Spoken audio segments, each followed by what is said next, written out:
ইংল্যান্ডে বোলিং পরীক্ষায় উত্তীর্ণ হয়েছেন সাকিব আল হাসান। ফলে স্বীকৃত ক্রিকেটে বোলিং করতে কোনো বাধা নেই বাংলাদেশের সাবেক অধিনায়কের।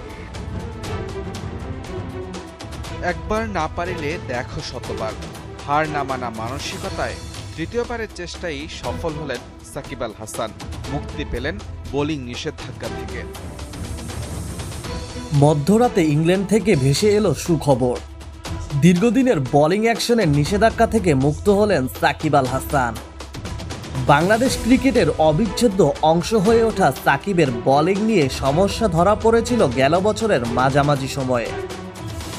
গেল বছরের সেপ্টেম্বরে পাকিস্তান সফর থেকে দেশে না ফিরে সারের হয়ে একটি ম্যাচ খেলতে ইংল্যান্ডে গিয়েছিলেন সাকিব।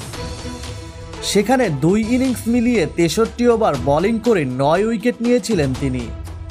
আর কাউন্টি চ্যাম্পিয়নশিপের সেই ম্যাচেই সাকিবের বোলিং অ্যাকশন নিয়ে সন্দেহ প্রকাশ করেন আম্পায়াররা।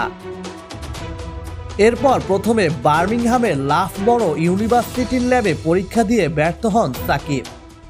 পরে ভারতে 21 ডিসেম্বর চেন্নাইয়ে দেওয়া পরীক্ষাতেও পাশ করতে পারেননি সাকিব, যে কারণে বোলিংয়ে নিষিদ্ধ থাকতে হয় সাকিবকে। বার্মিংহাম এবং চেন্নাইয়ে পরপর 2 বার বোলিং অ্যাকশন পরীক্ষায় ব্যর্থ হওয়ায় সাকিব আল হাসান চলে যান ইংল্যান্ডে।